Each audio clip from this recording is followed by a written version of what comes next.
Welcome to Take Me Out, the ultimate podcast about ballparks and the baseball experience. It's March 12th, 2025. I'm Alexandra Ellis, and I'm joining my friend Timothy Malcolm. What's up, baseball fans? Welcome to Take Me Out.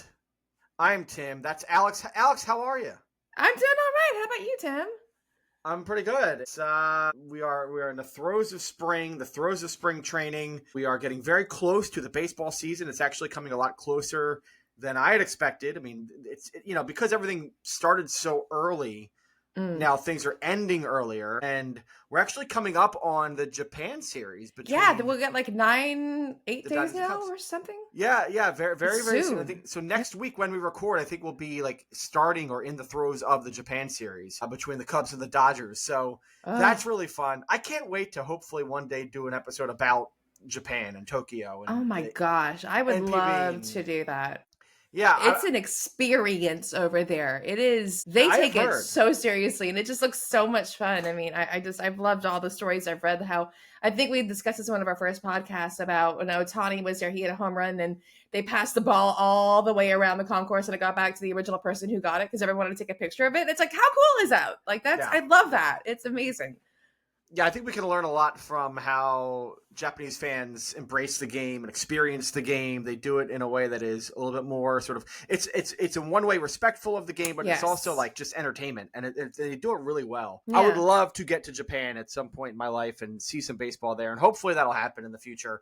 But we have to go to Major League parks first. And do. There's even a new one to get to this year. There's two new ones to get to this year. If you haven't been to these parks, you have to get to them, especially for Major League games. And one of them that we talked about last week is Sutter Health Park in Sacramento, California, where the Athletics will be playing this season, next season, and the season after that. It looks like up until 2028. And because of that, we wanted to talk about Sacramento itself. We did Sutter Health Park last week on Take Me Out. So if you haven't listened to that episode, we just did that episode on Sutter Health Park, the whole ins and outs of the ballpark, as far as what we know right now. And this week on Take Me Out, we are going to take you into Sacramento itself, the city that is the capital of California, what to do in Sacramento, where to eat, where to stay, the whole 9 yards about this very, very fresh and new Major League Baseball city. It'll be a lot of fun to get into that.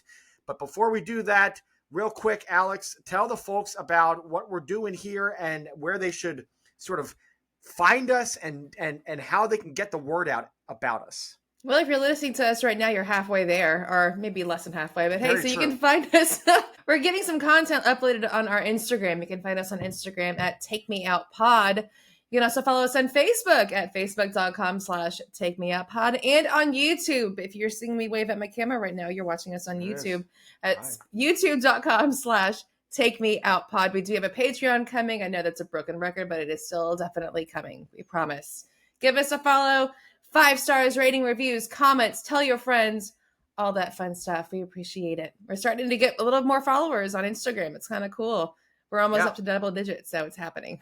I've gotten some feedback. A couple fans have reached out to me, whether on email or what have you, and said that they like what they've heard so far. And so if you do like what you hear while you're listening to this and you're into ballparks and traveling for baseball games, if you have my book, which I should just do this in every episode. This is Moon Baseball Road Trips. It is the book that you need for traveling to baseball games in America and Canada and such. And if you have this book there's the first edition. There's a second edition. If you are interested in ballpark travel, baseball travel, this is the book for you. This is the podcast for you. And tell everybody that you know about it, because we're trying to grow this community and really share a lot of knowledge and share a lot of experiences, a lot of fun through this podcast, Take Me Out. So hopefully you stay with us and then you tell your friends about us, because we would love to get more people on board. But I guess we should do what we do best on this podcast, and that's get into the talk about ballparks, right? Yeah, let's do it.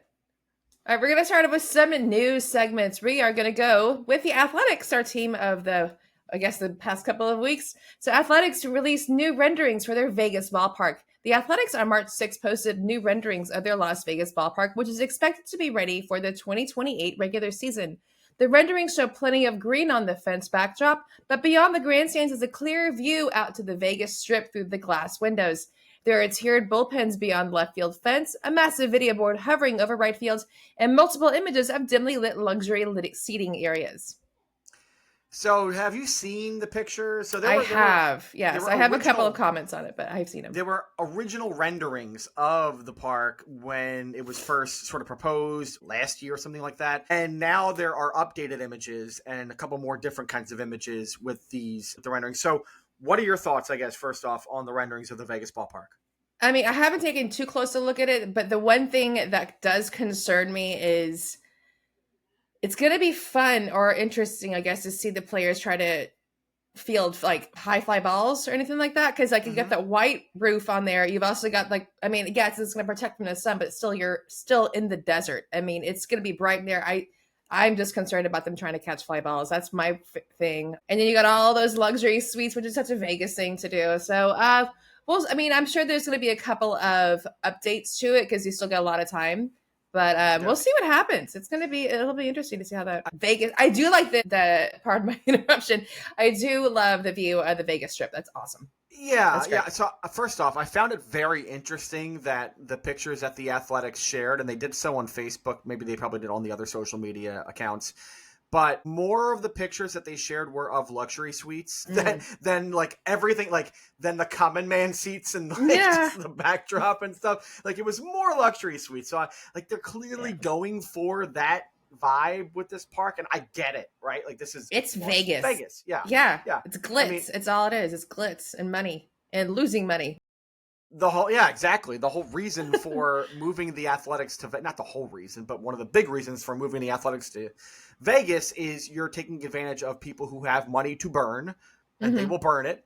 Yes. But like you're getting them like to come to a ball game while they're burning the money, right? And they're going to burn the money at the ballpark as well. And so it makes sense to kind of show up that we're going to have these beautiful luxury suites. And they really, if you're going to do luxury suites in Vegas, you really do have to, you got to level up on it, right? You got to do Mm-hmm.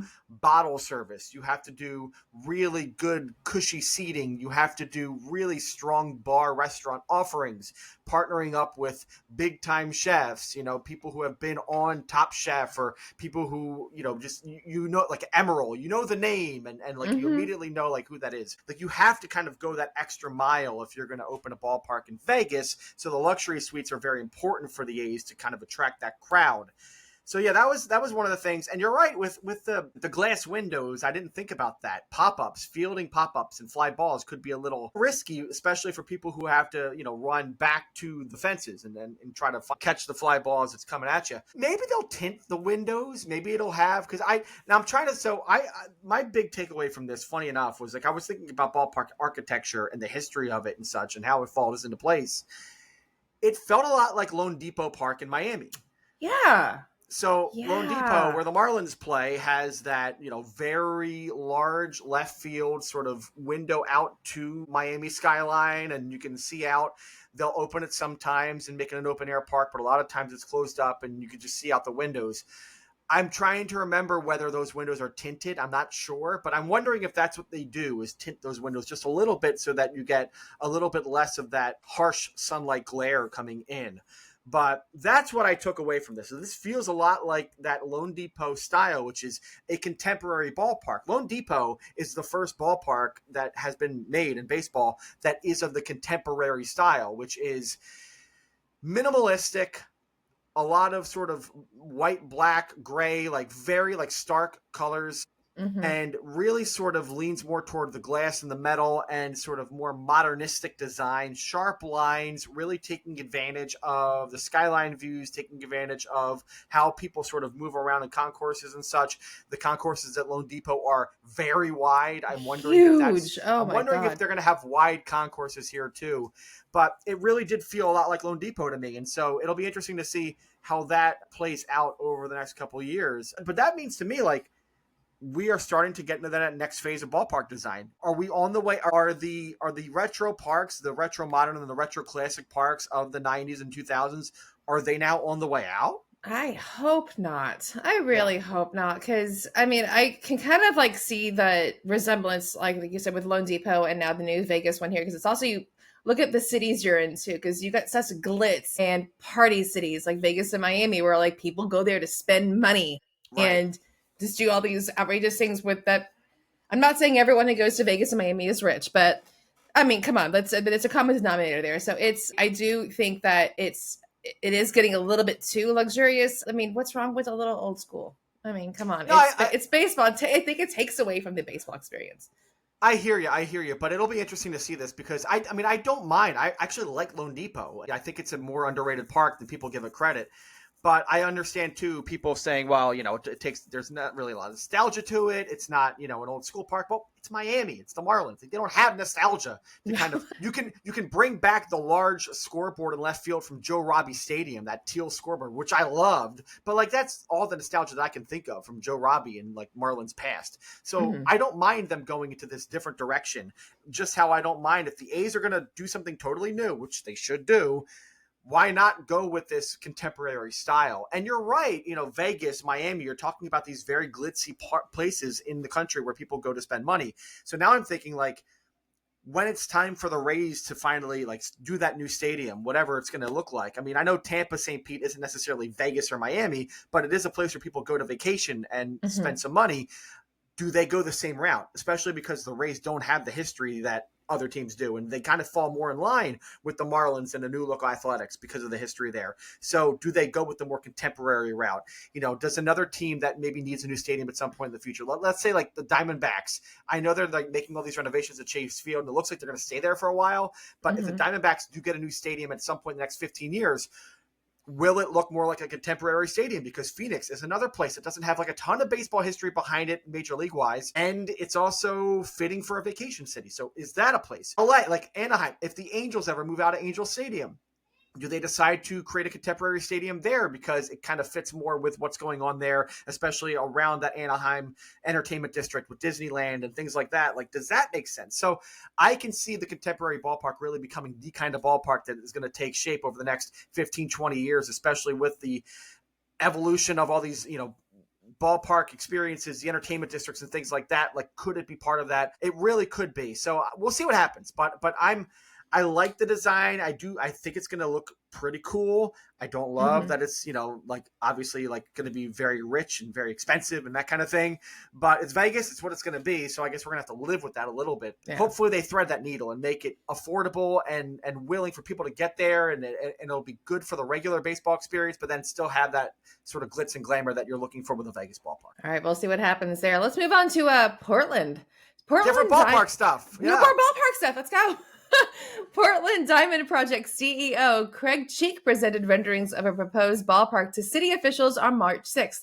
The renderings of a ballpark located in Portland's Zidell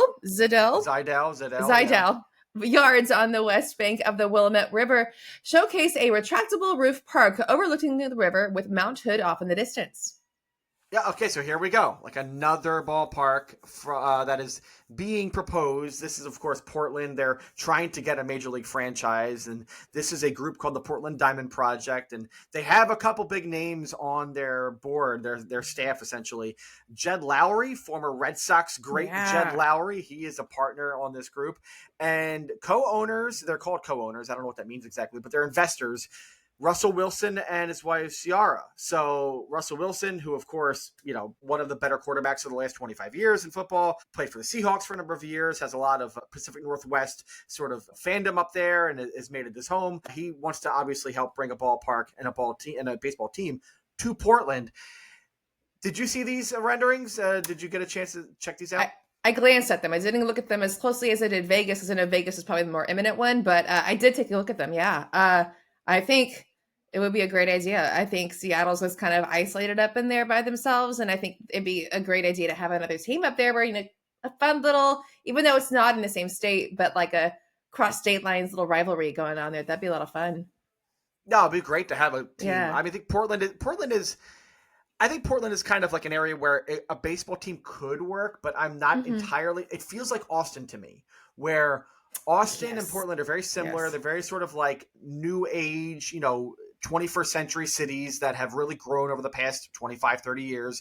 A lot of tech, a lot of different kind of business that is not typical for, those parts of the world, I guess.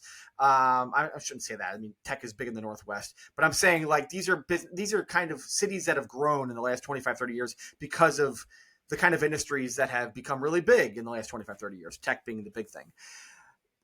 Austin really is a great soccer city. They have a great soccer team there. I Mhm. don't like the thing about a baseball team. You need to have people who live there who like are pining for baseball. There is a lived in need for baseball in that area. And Austin doesn't necessarily have that need because you have the Astros and the Rangers close enough by. You have a lot of minor league teams. And just that whole area is very transient and very sort of new. So soccer really fits well because soccer is newer and a little bit more dynamic to kind of fit that crowd. It really works in Portland too, where there's a really great team in Portland for soccer.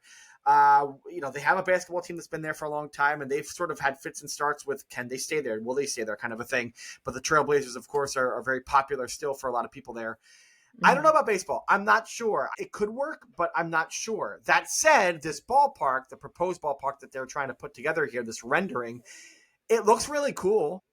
To Mhm. me, it combines the contemporary style of Lone Depot and of this proposed Vegas park with the old school of Oracle Park in San Francisco, PNC in Pittsburgh. It's a riverfront park. It's on the Willamette River there. So you get the views of the Willamette from the backdrop, from home plate.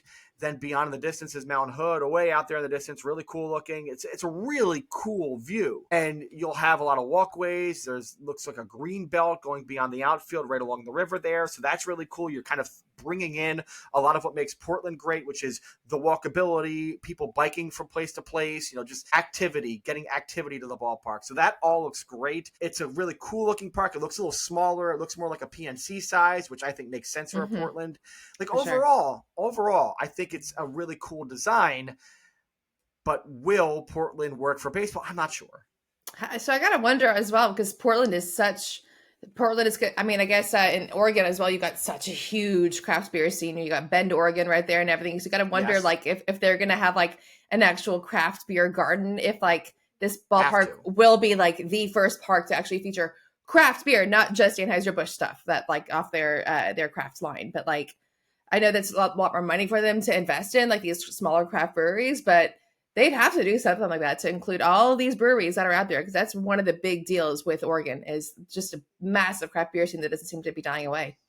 Yeah, would love to see, like, to your point, like some sort of big beer garden brewery kind of operation, Mm-hmm. like in right field or something like that, where it's sort of a standalone craft brewery that you can just kind of hang out in while the game's happening, next door there. That would be really cool. And there are parks that do a lot of craft beer, but to your point, there's a lot more AB and Bev or Anheuser-Busch in a lot of those parks or Miller Coors. I guess it's not Miller Coors anymore, but a lot of that, macro stuff all over those ballparks. And a lot of the micro breweries that have sort of popped up within ballparks, like Citi Field had one. McKellar was there for a long time, and it's not there anymore. Now it's a Mm-hmm. different, brewery that's there, and I think it's actually owned by the owner of the past owner of the Mets. Will Pond owned it or something. I don't know. Anyways, the beer conversation in ballparks has always been like it feels good, but then it becomes macro after a couple of years, and it's sort of like Yeah. whatever. So hopefully, like you're right. So like a Portland park can have more of that sort of style where it's sort of true to craft. That would be great. But yeah, I mean, I like the proposal. The renderings look cool, but obviously, it's more than just. It's going to take a lot of work and a lot of leg and a lot of, will Major League Baseball actually want to expand? And when they do, will they choose Portland? There's also Nashville, there's Yeah. Montreal, there's Charlotte, there's other options out there. So we'll see what happens. But this is a good first step for Portland for sure. You got to have a plan first before you get chosen. All right, let's go over to Minneapolis. The Twins announced small changes to the Target Field experience. The Minnesota Twins on Thursday announced several small changes to the fan experience at Target Field. First, they are introducing market-style concession service on the main concourse, and they're also starting to use the facial recognition via the MLB Go-Ahead entry system, and they have an upgraded 5G network at the ballpark. All right. I mean, this is kind of cut and dry stuff. The facial Yeah. recognition stuff, that is happening more and more at ballparks. I would say a handful of ballparks now have facial recognition, and I imagine it'll be the way to go. I mean, I think we're still going to have tickets on our phones and we get to scan them, which I think is a great method. I love the ballpark For app. I love sure. how easy it is. But the facial recognition to me is going to take over maybe in the next generation or so. It just feels like Yeah. we're going that way in technology. Wi-Fi, 5G, great, wonderful, awesome. Yeah. Like there's some parks that have terrible Wi-Fi, and that's not what I mean. It's 2025. We need to stop and have good networks in these ballparks. Like people want to be able to share photos. People want to be able to be on social media and do whatever they have to do while they're at the game. Like it's part of the experience now. If you're going to create all these ballpark entertainment districts and things like that where you get to distract yourself from the game to begin with, then just have a better network so that you can distract yourself on your phone too. Because it's come on, what are we doing, right? Yeah, you need to have service. I mean, even if especially if there's an emergency, something happens, you'd like to be able to get out really quickly and like make a phone call real fast or look to see what's happening. I mean, don't mean to be like, set off a panic or anything like that, but yeah, it's good to have good service out there. And also, if you're like out there promoting the ballpark, if you have like a new thing, or if you're TikTok, if you're an influencer, you kind of want to have that Wi-Fi available. Or if you just want to like Google the utility player who's coming up, you don't know who it is, and you're like, oh, what's his numbers? Exactly. I just want to do that, without any complication. The internet is limitless, unfortunately. The market style the market style concession service though, that's everywhere now. It's getting there. It's everywhere now, and I'm just wondering your thoughts because like every ballpark now essentially has this thing where you can walk in. It's a grab and go sort of a thing where you can just grab whatever. It's like you're at the airport, you're grabbing a sandwich, and you're going to check out by your, with you're going to scan it yourself, and you're going to check out yourself. And there's usually somebody standing there just making sure you're doing the job, right? That kind of a thing. What do you think about that? I think that's great too. It's, I mean, especially the self-checkout things. I mean, all the Astros games I've been to, sometimes when I go get like a hot dog, I'd rather just go just to the kiosk where they have a lot of those kiosks where you do your self-checkout and then like they give you your number and you wait for them to call your number. I like that a lot.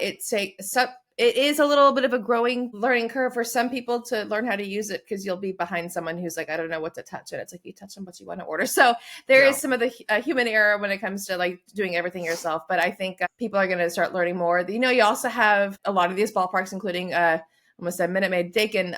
You've got those Amazon marketplaces where you just walk in, you kind of just scan your phone as you walk in. You have all these cameras everywhere. You just grab what you need and walk out. I'm wondering if that's going to be picked up at more ballparks as well. But I like the market, the food hall kind of vibes that we're starting to see at ballparks. Yeah, I mean, it's good to have the variety just to be able to like walk in really quick and grab something instead of having to stand in a line for 25, 30 minutes and wait for your hot dog or whatever it is.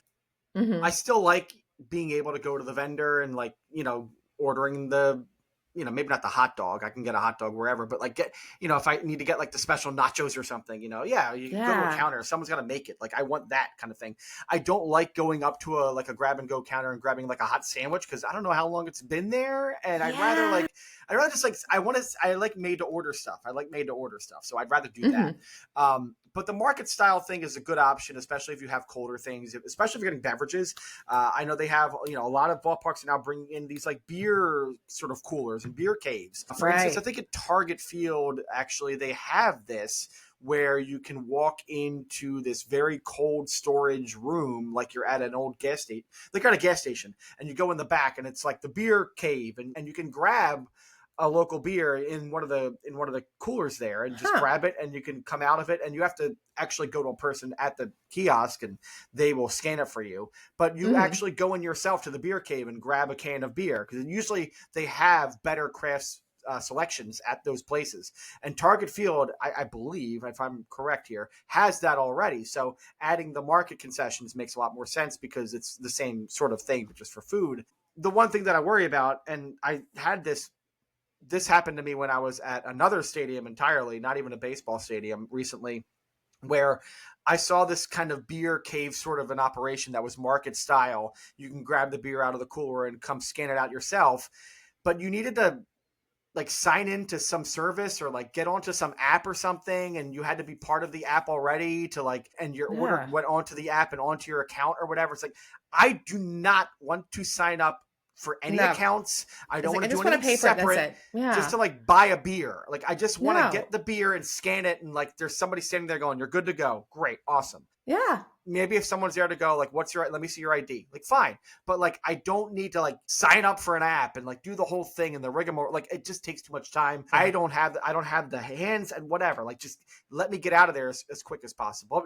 If it's easy, it's accessible, great. But don't make it harder than it has to be. I've seen there's a couple of these stands at Daikin where you walk up and you just grab the beer from the cooler and you put it on top of a table that has the camera and it scans it that way, and then you just tap your phone. And they have and they've got like the attendant there to make sure you pay and everything as well. But I like that idea too, because like the camera will like say you're getting a bottle of Budweiser. So yeah, that'll be $8 or however much beer costs these days. $15, So it's $16. 16. Yeah, exactly. But yeah, I like that idea too. It's just simple grab and go. Yeah, you don't have to wait in line, hopefully, but yeah. Yeah, the more options, the better, honestly, as long as you don't make it hard for all of us when we're at the game. Exactly. Okay, well, that's the news for this week. We will be back in just a moment on Take Me Out to talk about Sacramento and what you need to know about the city before you go and see the Athletics in this season or another season in the future. Stay with us. Welcome back to Take Me Out. This is Tim, and over there is Alex. Hello. Hey, guys. We are now going to dive into our main segment today, and it is a biggie because for those of you who may not know, of course you're listening to this podcast. There's a new city to go to in baseball in 2025, and at least for the next couple of years. Sacramento, California. Welcome to Major League Baseball. Yay! It's a new city to go into. It doesn't usually happen. So we are going to spend some time here to give you a rough guide to Sacramento, California. The rough guide, basically, just in my elevator pitch, it is not a fully detailed guide to a city, but it gives you all the things you need to know with highlights. So where to eat, where to drink, what to see and do, where to stay, the kind of just the logistics and the sort of orientation of the city itself. That's all going to be here. We're going to give you that sort of top level stuff. If you want a bigger, more in-depth guide to the city, we will hopefully do that at some point very soon in the future. We also have some things that we're trying to line up with some folks in Sacramento to do even more Sacramento content because it is a very important city to get to know, because I'm sure a lot of you who are listening have never been to Sacramento and are finally going to get there. I've never been. I've never been to Sacramento. I'm very excited. I'm hoping to get there in May. I'm hoping that we're going to do it in May. So it'll be great. So if you've never been to Sacramento, which maybe you haven't, probably you haven't, this will be a great way for you to indoctrinate yourself with the city, kind of a good top level way to understand things so that when you're making your trip, you're planning, you can sort of put these things down and say, okay, I do want to hit this place. I want to try that place. I'll try to stay there, all that stuff. Yeah. So the rough guide to Sacramento, Alex. Mm-hmm. You're coming in for the first time, like we did this last week with Sutter Health. You're coming into a city for the first time. You've never been there before. You're going to stay a couple days or what have you. What do you want to know first and foremost about Sacramento? So I guess from one person who's never been to Sacramento, asking another person who's never been to Sacramento. Let's do this. I've never been to Sacramento. When I get there, when I land, what's the orientation of the city? How far is the airport from the city? How far are the best hotels from the ballpark? Are there any cool things to stop to do on the way from the airport to the city itself? Is the airport in the city? What's up with that? Because I'm assuming you're flying in. Yeah, I mean, it does make sense. If you're coming in, you're probably going to fly. So right. The airport in Sacramento International Airport, is northwest of the city. Okay. It's northwest of the city. It's about 10 miles from downtown. And it's right off of Ive. So the orientation road-wise, because this is kind of a good way to look at it. So Sacramento, as we all know, is sort of not necessarily on the coast. It's more east of San Francisco and Oakland. It's like an hour and a half or so east. Not in the mountains necessarily, but more toward the mountains, more toward the country and all that. But it's just a little bit more inland, right? I-5 runs north to south, right? And that is the big highway that runs north to south. It comes from Stockton in the south and then goes north toward Portland, Oregon. And that's kind of the main highway there. Then the west to east is I-80. So an I-80 runs around the city on the north end, and it meets up with 275. 275 is beyond West Sacramento to the west there, but that runs east to Reno. So I-80 runs east to Reno and west to Oakland, and it kind of runs around the city from the north.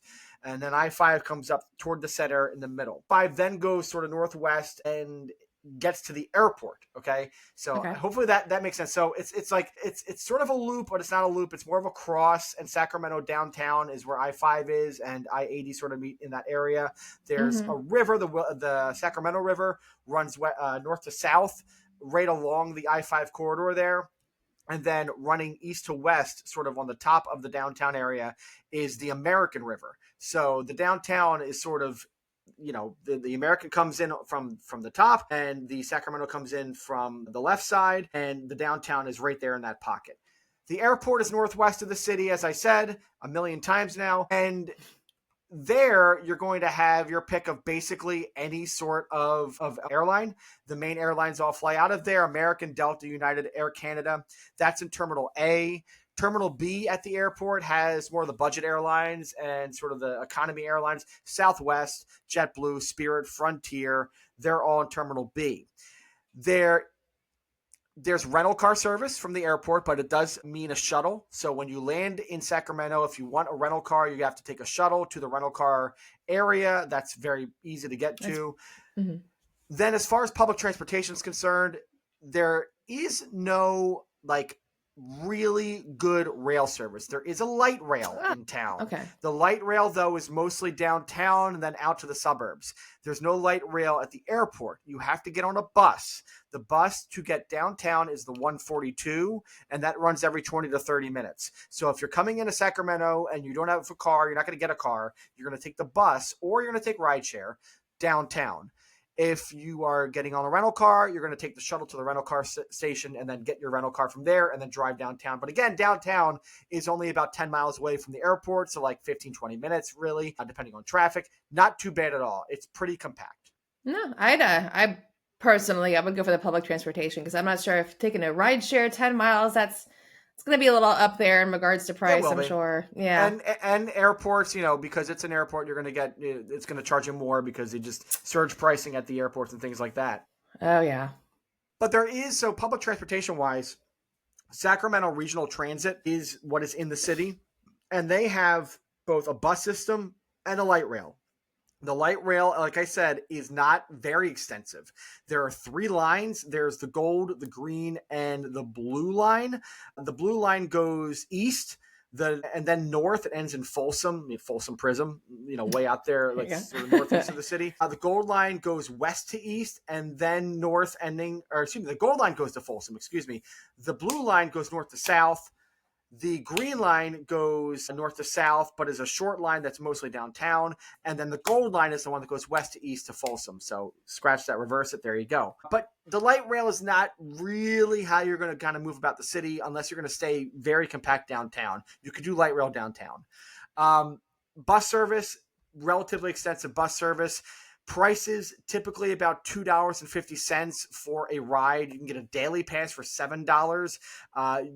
There's vending machines at every light rail station. So if you want to just pay with your credit card at the light rail, you can do that. And that's your fare. You're good to go. So that's pretty easy. The main stations downtown are mostly along Capitol, 7th and 8th. And then on 8th and O Street, Archives Plaza, which is just a little bit east of that. 13th Street at Q Street. So that's basically west and then south of the Capitol are the main train stations that's really where all the light rail lines converge. So I would say if you're doing downtown, you're probably going to be on the green line or the gold line for the most part. Unfortunately, none of the lines go over to the ballpark. You can't get to the ballpark from the light rail. The best way to the ballpark is actually either taking a ride share, or you can park or be downtown and then walk across the Tower Bridge, which is, like we said last week, a beautiful yellow, very London Bridge-esque tower bridge that you can walk across. It's pedestrian friendly, and you can walk that over to the ballpark, and it's only like a 20-minute walk from the heart of downtown to the ballpark. So it's not bad at all. So that's how that works. And then there's Amtrak. You could do Amtrak from San Francisco, from Oakland. There's several different lines that are California based in Amtrak. You have, and I'll do this really quick, the California Zephyr, which goes from Emeryville, which is basically the San Fran station a little bit north of Oakland there. Mm-hmm. That goes toward Denver. So the California Zephyr stops in Sacramento. You have the Capitol Corridor, which goes from San Jose and Oakland to the west, all the way to the eastern suburbs of Sacramento. So that goes out there. The Coast Starlight, if you're hooking up from Oakland to the west or LA from the south, you can take the Coast Starlight to Sacramento. Then there's the San Joaquins, which goes from Oakland to Bakersfield and goes into essentially the parks and forests and hiking and all that. You can take that train. So there's several different lines. Essentially, if you're going from San Francisco or Oakland, you could take several different Amtrak lines to the Sacramento train station. And the train station there is on I Street in downtown. It's only about a 20-minute walk to the ballpark. It's in the northwest corner of downtown. So it's not very far. Everything is relatively accessible. If you're going to be downtown, train station, restaurants, bars, places to hang out are relatively accessible to the ballpark via foot. So that's great for anybody who wants to keep it relatively small and their footprint small and not have to drive around and stuff like that. They can do it by walking in Sacramento. Great. I like it. I love the availability of trains there. That's great. That's something you don't really have in the, I mean, you have it on the West Coast and obviously the East Coast a lot more, but I just love having the options of taking the trains. Trains are fun. There's something romantic about a train. Yeah. So when I'm doing when I hopefully take my trip in Sacramento in May, I might do a thing where I stay in San Francisco and catch a Giants game and then take the train out to Sacramento and spend the day in Sacramento, spend the night there, and then take the train back to San Francisco. So that's great. You know, I don't want a rental car necessarily for this trip. That'll be a great way to make it happen. Yeah, perfect. So, like, where are places that we can go? Like, you've got Sacramento's an old city. Is there like an older part of Sacramento you can go to, like a more historic part that has like really cool things to do there? Funny you should ask. So, okay. last week we mentioned it very briefly, but there is an old part of the city called Old Sacramento. So Old Sacramento is right across the Sacramento River from the ballpark. It is on the very western edge of the downtown area, right up against the water. And it's sort of between, it's essentially like the river, then Old Sacramento, then Ive, and then downtown. So that's kind of how the orientation is. Old Sacramento is dressed up to resemble the mid-1800s, the gold rush era of California, when people were coming out to that area to make it rich and to strike it rich, to find gold, all that stuff. That's what Old Sacramento is about. It's an old gold rush kind of town thing. So there's like saloon-y all over the place. Oh, right? Love that. Yeah, double doors. Let's go. Double doors. Post open those doors. I'm here. But it's also very touristy. It's a 28-acre area. It's actually like a national historic area or something like that. There's shopping, restaurants. It sounds like it would remind me of the Stockyards in Fort Worth. You know what? Yes, it kind of has that vibe of the Fort. If you've never been to Fort Worth, Texas, so Fort Worth, Texas, again, old cowboy town, obviously, and the Stockyards is kind of like old cowboy village and stuff like that. Yeah. And there's like pens there. You can go into the actual stockyards and see where the cattle was and all that kind of stuff. But then you go out on the street and it's tons of restaurants and bars and people can walk around with open containers. Essentially, not really, but yes, they can.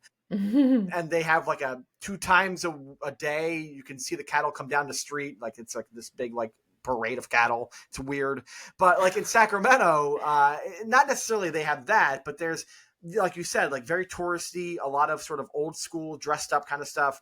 There are a number of places you should go if you want to be in that area, and I would imagine that if you're going to an athletics game, that will be a very hot place to go hang out. There's not a lot to do in West Sacramento where the ballpark is across the river. So the closest place to the ballpark that has a lot of bars and restaurants is Old Sacramento. So that'll probably be a hopping area. A couple places I will outline in that area. So you have the California State Railroad Museum is on I Street. It's open 10 to 5 daily, typically. The Transcontinental Railroad, the history of the Transcontinental Railroad, Sacramento is a big part of that. It was a big connection between the Central Pacific and the Pacific Railroad Company back in the 1860s. So that Railroad Museum is very much about the Transcontinental Railroad, stories about the workers, about the history of that. It's a really cool museum from what I'm gathering. So that's a cool place to maybe spend a couple hours if you're kind of tired of the drinking and the being outside of it all. That's a cool museum.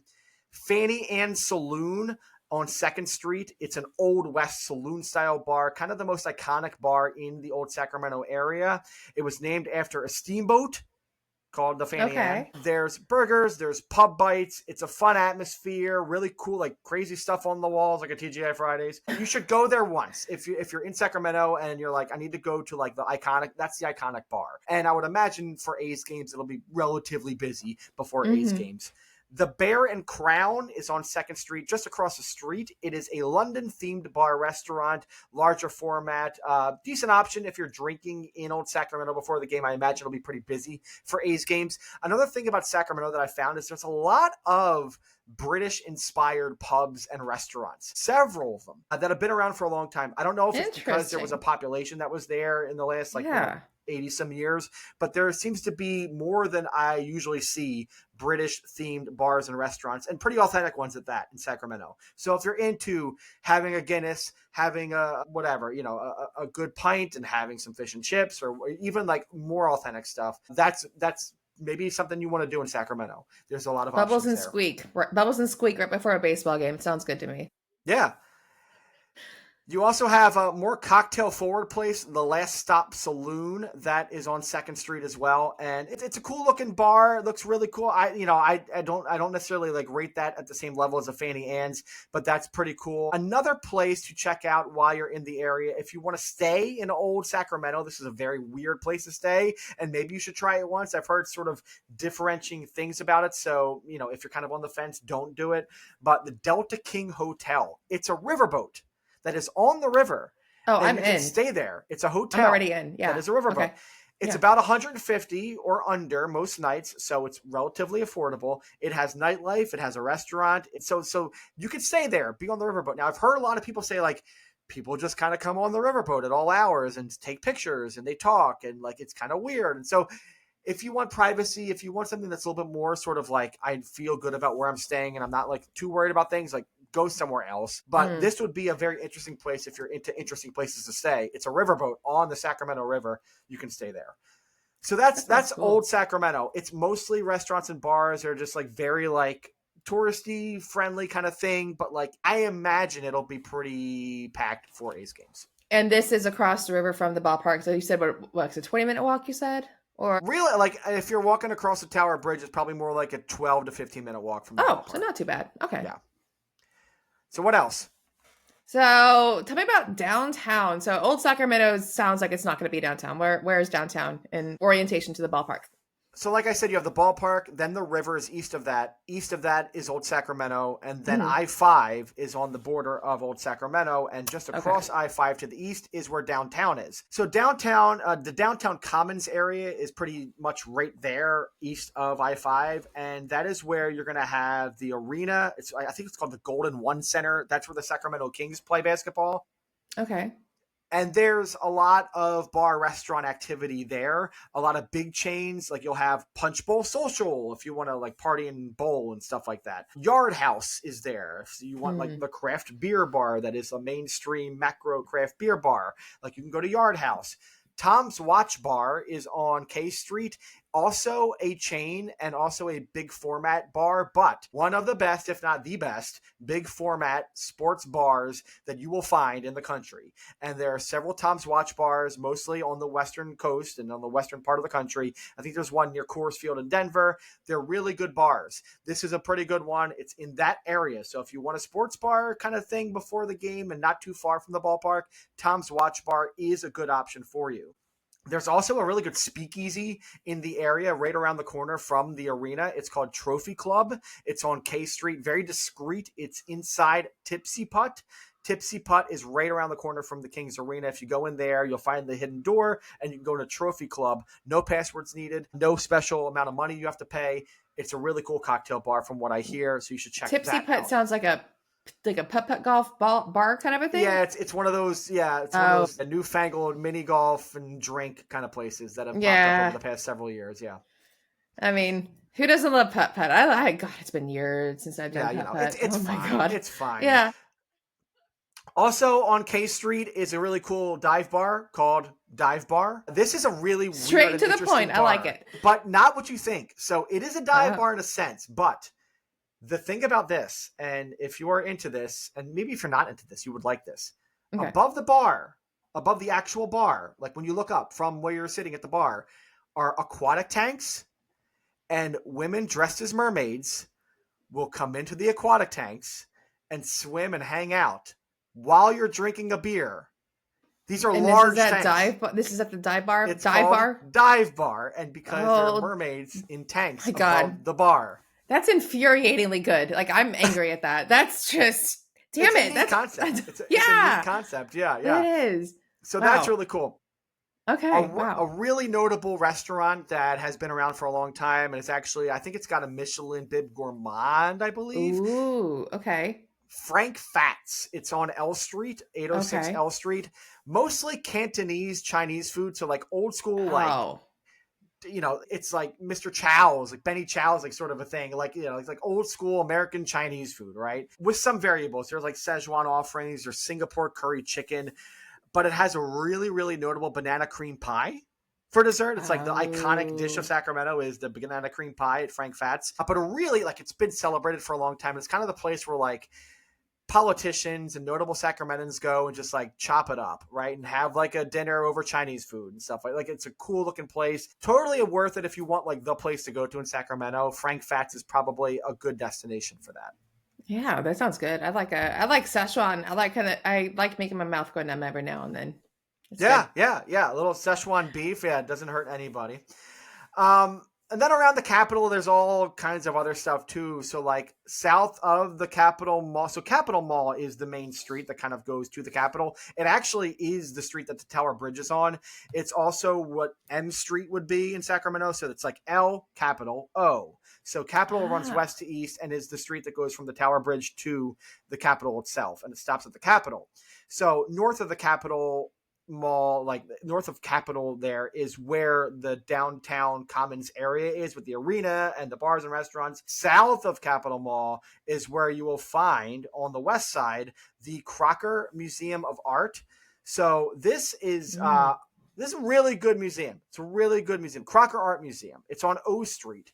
Usually closed on Monday and Tuesdays, but it's a kind of an it's a everything for everybody art museum. If you've been to one art museum, you've been to a lot of them where it Hmm. has, it has your old art and your Asian art, your African art, like all the sort of bases are covered. But then it also has contemporary art, and a lot of that contemporary art is California art, so very California. It has apparently the largest collection of California art in maybe the world, if not the country, and it highlights a lot of modern art. There's pottery, there's really cool stuff there. It looks like a really cool museum. So if you do want a cool art museum, the Crocker seems to be one of the better ones in the country.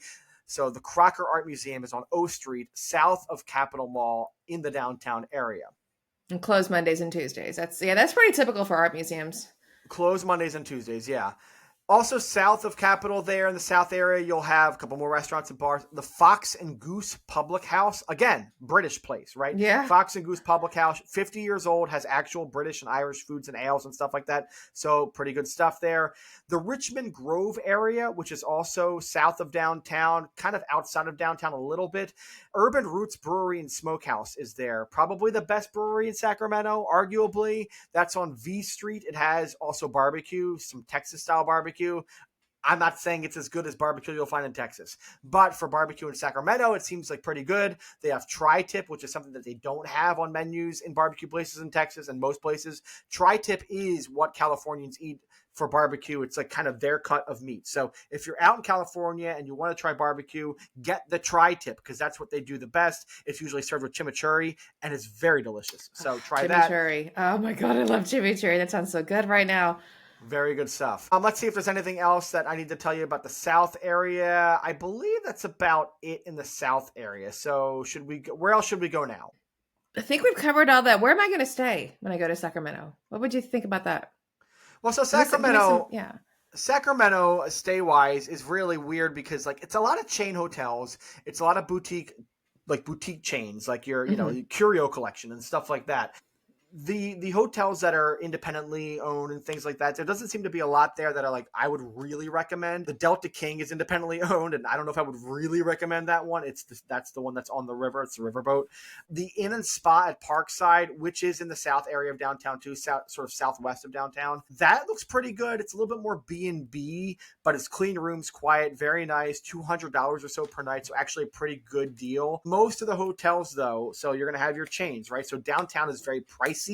You're talking $300 and above for a hotel. The Hyatt Centric, the Kimpton Sawyer, the Exchange, the Citizen. These are all very good hotels, but they're all going to be like the 400 plus range. The Kimpton I've heard good things about is probably on the cheaper end of that spectrum, but that's also going to be expensive. Then I-5 by the American River. So if you go a little bit more north of the downtown, I-5 by the American River, you're going to get a collection of budget hotels like the Comfort Suites, La Quinta, Best Western, Howard Johnson. Those are all around $100 or under. Closer to the airport. So you're going further up now toward the airport on I-5. You're going to get a little bit more expensive stays like the Holiday Inn, the Four Points, Hilton Garden Inn. Those are more like $200 a night. So if you're coming out of the airport, you want to stay somewhere somewhat close to the airport, you got your budget stays a little closer to the city, and then you have your slightly more expensive ones a little closer to the airport. So you have your choice there between those two. I might recommend hotels that are north of the American River on the other side, on the eastern end. So like if you take Route 160 or Highway 160 up past the American River, you'll see the DoubleTree, the Courtyard, Fairfield Inn. Those are all around the 150 per night range, which is actually a pretty good deal for those hotels. So that might be my place to stay.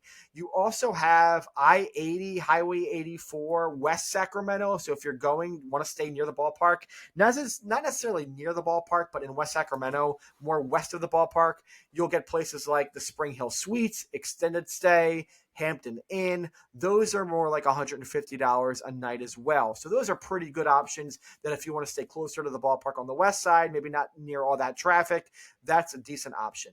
That's where I would necessarily stay. So north of the American River to the east is a really good option.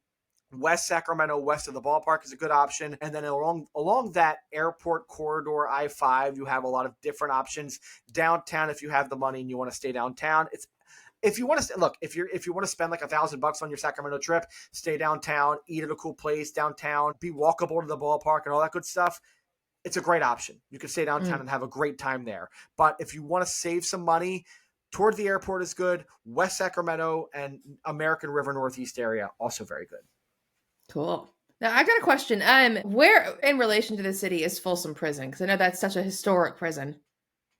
So I think that's northeast. I think Folsom Prison, I think that's northeast of the city. I should double check that because I haven't necessarily looked at Folsom Prison, but I believe Folsom State Prison, that is in, I'm now looking, we're doing this live. We're doing it live, yeah. It's in Folsom, so it's about 20 miles northeast of Sacramento. So there you go. So now, up in that area is a place that is very good to eat. So there's a couple really good iconic places to eat that are not necessarily in Sacramento or close enough to Sacramento. So Nick's Taco, which is 20 miles northeast up I-80 in Roseville, sort of near Folsom there. Really good, high-quality modern taqueria. It has gotten a Michelin Bib Gourmand. It has really great, really cool-looking tacos. The pollo and mole looks really good. The rajas con queso, so peppers and cheese, essentially. The porky shrimp taco, which is one of their sort of original tacos, that looks really awesome. Porky shrimp? The porky shrimp. It's got pork. It's got shrimp. You know, it's very. They have really cool-looking, like, they look messy, but they look really good. I mean, sometimes the messier food's good for you. Yeah, not good for you, but better, you know. I always say, look, if you're going to a city for the first time, you try the thing that you can't get anywhere else. So you try like like maybe your banana cream pie is that thing. I mean, you get a banana cream pie a lot of places, and you also get a place that is highly revered, but also like not too expensive. Nick's Taco kind of fits that box. But the other local thing that you might want to try is the cheese skirt burger. So Sacramento is known for the cheese skirt burger. It was popularized, maybe invented, at a place called Squeeze Burger or the Squeeze Inn. The original one, I think, is in Galt, which is about 25 miles southeast of Sacramento. The cheese skirt burger, it's a burger. So you're frying up you put the burger on the griddle, you put the meat on the griddle, and then you put the cheese on it. But then you surround that meat and the cheese with more cheese all the way around. So that when you take it off, it creates this very crispy, crackly skirt all around the burger. And the cheese just fans out on all directions. Oh, how that looks great. That sounds like it's going to be great. Yeah, so it's kind of like the Detroit style pizza, but for burgers, right? It's kind of that vein, very crispy, crackly cheese and stuff like that. So Squeeze Burger is kind of like the originator of that. There are Squeeze Burger locations in Sacramento. They don't get the highest ratings, but maybe it's worth it to try the Squeeze Burger once just to have it. The other sort of iconic Portland thing that we haven't talked about is Merlino's Freeze. This is essentially like a fruity ice treat, kind of like a snow cone, sort of in that vein. The orange Merlino's Freeze is the most popular one. The Merlino's Freeze itself, the actual brick and mortar, is gone, but you can get a Merlino's Freeze at locations in Sacramento, including at Sutter Health Park. So when you're at Sutter Health for an A's game, as long as they don't get rid of it this year, you can get a Merlino's Freeze at the ballpark. That's a really cool way to end the day at Sutter Health. Yeah, I like it. Couple other places that I will mention real quick before we're done with this. Cupro's Craft House. It's on 21st Street, sort of east of the Capitol. Good beer selection, beautiful ceiling in the downstairs bar, has a patio. Not necessarily high expectations for the place. Don't go in there thinking it's the greatest bar ever, but has a really good beer selection. It's a good place to hang. Also in eastern part of Sacramento, actually in East Sacramento, even more beyond to the east, SoCal's Tavern. That's on Folsom Boulevard. Standard divey bar, good drinks, pool tables, decent hang. If you want like authentic locals hang out here kind of place, go there. Go to what is it called again? SoCal's Tavern. Go there. Finally, West Sacramento. So near the ballpark, the one place you would go to near the ballpark. And I imagine this place will be very packed before and after games. Probably the most packed. Drake's The Barn. So Drake's is a beer company. Drake's Brewing started in San Leandro, which is in the Bay Area. They are well known. They have good beers. They have an Oakland location called Drake's. Or what is it called? It's called Drake's. I forget the name of it. I've been there before. It's pretty good. I liked it a lot, but I can't remember the actual. It's Drake's something or other. But that's in Oakland. But their spot in Sacramento is called Drake's The Barn, and that has indoor, outdoor, a lot of outdoor places to sit. Looks really cool to hang out there. Beer garden, pizzas, like total family friendly. Total like hang out, have a couple beers before or after the game kind of vibe. Totally worth it to go to. Again, it will be packed. I imagine it'll be very packed if you go there before or after a game. But just know that like that is there. And if you do want a place that's going to be very packed with A's fans and you want to have a beer or two, like that's the place to go. Is Drake's The Barn in West Sacramento, along the river, south of the ballpark. It's in I think it's in the Bridge District there, where that residential district south of the ballpark. It's in that area. So Drake's The Barn is there. I think that is it. That's everything that I got for Sacramento. Unless there's anything else, is there anything else? Anything that you could think of? Any questions that you have for me? Man, I mean, I don't know why I keep going back to Folsom Prison because I'm wondering. I mean, I don't know why I keep going back because here's the thing: it's like when I used to live in Dallas, my mom and I would like kind of drive back and forth between Houston and Dallas, and there's across from the Huntsville State Prison is an actual museum, and it'd be really cool if there was like a Folsom Prison museum kind of a thing, a little corner, something for Johnny Cash or something. That'd be because I'm sure that you got the art museum, which is incredible, but like the prison museum that could be interesting as well. I think that is something I have to do for the deeper guide. When we do a deeper guide on Sacramento, that will be one of the questions I have to tackle is what can you do in Folsom? And that's the other thing. With the rough guides are one thing, but for a detailed guide, we are going to want to go into different parts of the region. So whether it's Folsom up to the northeast, or if you want to go into the mountains a little bit more, like how close are the redwoods and that kind of stuff. Like what are the things that you need to know, around Sacramento that maybe will highlight if you want to do a 3 to 5 day trip in the area? Like where can I go for a day that is a little bit farther away that is a cool day trip? We can tackle that in a later episode of the podcast. But that is Sacramento, the rough guide to the city. Hopefully you will take it. You will write down some of the options that I gave you and maybe like store it away. And when you go to Sacramento, you can refer back to it and say, okay, Tim said go to this place, that place, and the other place. Let's go here. Let's do this. Let's do this thing. And if you have any questions, any more thoughts about Sacramento, things that you want to see more of, questions that you have for me, you can reach out to me. You can find me on Gmail, tsmalcolm@gmail.com. You can also email me at our website email address, tim@clamproductions.com. You can also comment on our YouTube or on social media, Instagram, Facebook, whatever, and ask us about Sacramento because we'd love to hear your questions and your thoughts about the city. I'm spent. Are you spent? Yeah. I mean, that's a lot to take in. I'm excited. I'm excited for you when you go check out Sacramento. I can't wait for you to check back and give us your report. Hopefully in May we'll go to Sacramento, and after that happens, I will give you a full report about Sacramento. Maybe we'll do some live stuff. We'll see what happens when we do that. I don't want to promise anything, but big ideas for the podcast as we go forward. Yes. But until then, we'll be right back in just a moment. We'll come back with our final segment here on Take Me Out. So Take Me Out Pod. We are on social media. You can find us on Facebook, facebook.com/Take Me Out Pod. We're also on Instagram at Take Me Out Pod. And you can find us on YouTube. Hello, YouTube. At youtube.com/Take Me Out Pod. Once again, Patreon is coming soon. But hey, if you're just listening to us on Apple, Spotify, you're there already. If you have the app open, got your phone in your hand, give us that quick little 5-star review. Share to all your friends. Tell your friends, your family, everything. Comment, subscribe. All of that fun stuff. We appreciate it. The 5-star rating and the review helps us pick up a lot of listeners, picks up the heat. We want to get some heat here with Take Me Out, so please do that. And the Patreon, I know it's been mentioned a couple times, but my goal is to get the Patreon launched when the season starts. So hopefully in the next couple of weeks, we will get the Patreon going. And if you are liking what you're hearing and you want more of it, we're here for that. That's what we want to do. So thank you so much. And keep listening. Back here on Take Me Out. Final segment. I'm Tim, that's Alex. The Royals. Hi. Hi. Oh, we're candid. We're having fun today. We are. The Royals announced this week that Joe's Kansas City Barbecue will be at Kauffman Stadium, specifically in right field, and it will serve its signature Z-Man sandwich. For those who don't know what the Z-Man is, it's brisket or pulled chicken with smoked provolone and crispy onion rings. Oh, that sounds so within a good. bun there. I have had the Z-Man. I have been to Joe's Kansas City and I've had the Z-Man. It's a pretty good sandwich. I especially like the creaminess of the provolone. It really kind of works well with the brisket and the onion rings. I do have hot takes about Kansas City barbecue and how Texas is definitely better than Kansas City barbecue. But we'll do that later on in the future.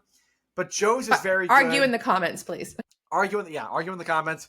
Joe's is very good. The Z-Man is a good sandwich. I would recommend it. And having it at Kauffman Stadium is awesome. I'm glad that people get to have that experience when they're at Kauffman Stadium. But we want to do something else here for this final segment in that same vein. So while the Z-Man is a well-known KC specialty, what about other cities? What about other ballparks? Yes, other ballparks do have their own special sandwiches at the ballpark, but here at Taking Me Out, we have a due diligence. We have a creative need to come up with our own things. So, Alex, our goal here is to come up with a specialty sandwich for one of the ballparks in the country that's not Kauffman Stadium. We will select a team at random. I will spin the wheel. We will select a team at random, and then we will have to come up with a specialty sandwich for that team at their ballpark. Are you ready? Yes, Tim, spin that wheel. We are spinning that wheel. It's making a noise. I don't know if anyone can hear it. Probably not. I can't hear it. So. Okay, we're coming up on. We've done this team before. If it's gonna. Oh God. We have a winner. The crowd is cheering. Yeah. The Marlins. Marlins. Oh, we have done the Marlins. Yeah. Okay. We've tried to do some stuff for the Marlins at Lone Depot in the past with an entertainment district, but now we have to come up with a special Marlins sandwich for Lone Depot Park. Okay. So we need go, because I'm going to riff off of you a little bit because you're such a foodie, and I want to. Well, So here's the thing. So at Lone Depot, they do have a pretty good food selection. One of the reasons why I think it's an underrated park, and they really do embrace the Spanish-speaking and Cuban heritage of Miami and of Florida. And so there are really good, like a Cuban sandwich. There's an offering there. They have like Cuban style burgers and like burgers that are like taking ingredients that you would have in a Cuban kitchen, in a Spanish speaking kitchen, and putting them into use. So like they do that really well already. So I don't necessarily want to go that route. I don't want to go the route because they've already done, like it's easy to make a Cuban sandwich. It's too easy. So here's something we could do very easily is the name of the team is something that you can eat, protein, a Marlin sandwich, right? You can have a Marlin sandwich, right? Yeah. Now, my gosh. So that's an option, right? Now you could do are there players that, have names, in Marlin's past that would facilitate itself to a food? Like, for instance, the Marlins have had a player pretty recently, if I recall, named Jake. Wait. Who? Jake. Wait. What happened? Jake Burger. Wait, really? Yes. Really? Jake Berger. Didn't Jake Oh, Berger play for the perfect. Marlins? No, I don't. I'm sorry. I don't. I'm an Astros fan. I'm in my head. Wow. I don't know.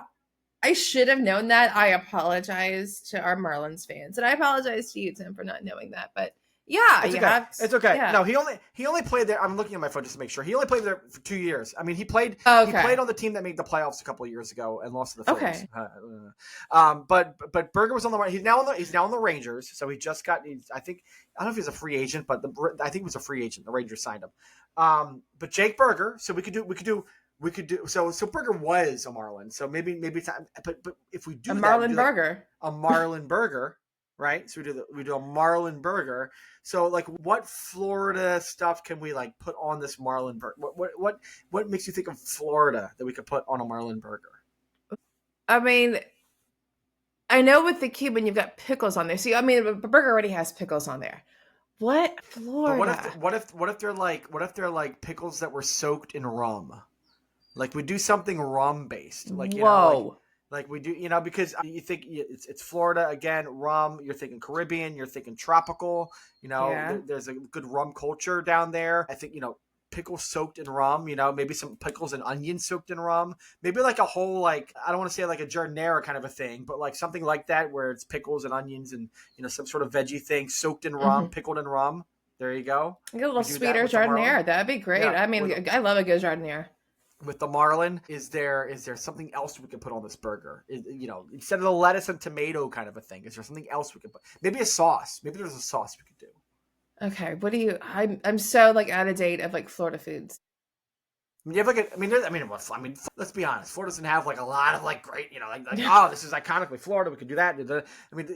There's Cuban, there's seafood, obviously a tartar sauce would make sense for a Marlin burger. But is there a kind of thing we could do to the tartar sauce? Is there something like can we play with South Beach? Can we play? Is it suntan lotion? Can we do a suntan lotion, a coconut inspired tartar sauce? Can we do a coconut tartar sauce? You know what? That would actually be pretty good. Maybe fried coconut. Fried coconut have you ever had fried coconut? No. Okay. So I'm just thinking of we're just flying up the seat of our pants. It's great. Here's what I'm thinking of. I love my favorite Girl Scout cookie. Was it the Tagalong? Not the Tagalong. It's the no. It's the they're not the Samoans. They're the Samoas. It's something else now. Yeah. And what are they? There's something else in other places. I forget what they're called here. But it's not samosas. Wait. Samoa. They're Samoas in some parts of the world, but they're not Samoas in other parts of the world. And I can't remember what they're called.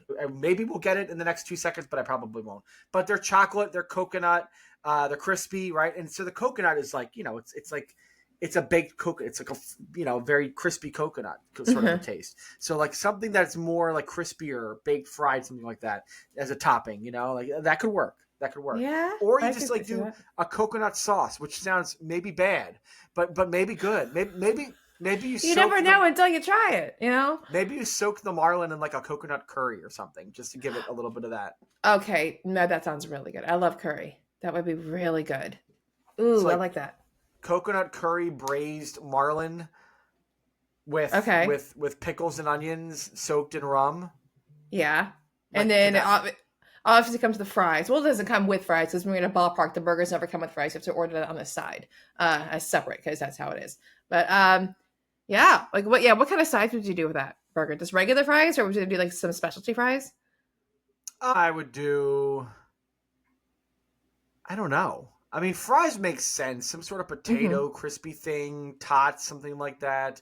Or even just onion rings, onion strings, the shoestring onion rings. Could work. Shoestrings, onion rings. Is there something onion about the zero? The amount of times the Marlins, the number of fans come to the park. Onion rings, zero. Oh God. I don't know. Maybe they're onions. Maybe they're a spiced onion ring. Maybe they're spiced with some sort of is there a seasoning that works for? I don't know if there is. I don't know. I have to workshop that. But I was really hoping. Yeah, I was really hoping we were going to land on Cardinals because I was we'd have to do a fried ravioli sandwich if we did Cardinals. Of course. Oh my God. Yeah. Fried ravioli is delicious. Yeah, I love the fried ravioli. Yeah. But I like the idea of maybe it's something. Maybe it's like maybe chicharrones. Maybe you gotta do chicharrones with Yes. the Oh, burger. like the real chicharrones, not just like the crack ones. You need like the real with the meat on there. Yeah, Oh, yeah. that would Because be good on the burger. That would be really good on the burger. there's a If it was a regular restaurant. burger instead of a. I went to a restaurant in Miami that I forget what it's called. It's not Victoria or something like that, where it's open like all hours of the night, and it's this old school, like everybody goes to it restaurant. It might be Cuban American, and I went there like 1:30 in the morning and had chicharrones, and it was very good. Uh, But I was like, what am I doing to myself? This is probably it. But there were families. There were families at this restaurant at like 1:30 in the morning eating like full whole fish, oh like my whole god. fish dinners. I was like, this is awesome. This is like Yeah. this is the experience that you want out of Miami for sure. So, Love it. but I Love like it. this. So Cool. curry braised marlin, coconut curry braised marlin with rum soaked pickles and onions and crackling coconut straws. Sure. And a side of Tums. And a side of Tums with chicharrones. I like perfect. I like it.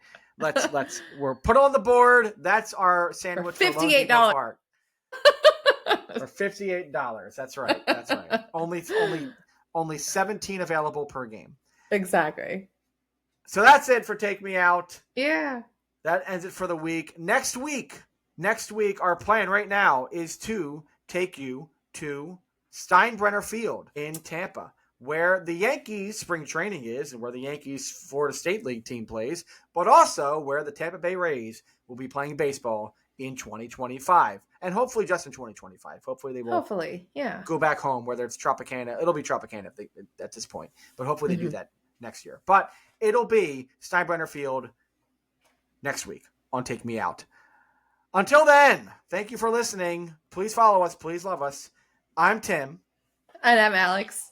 And hey, guys, it's baseball season. See you next week. Bye.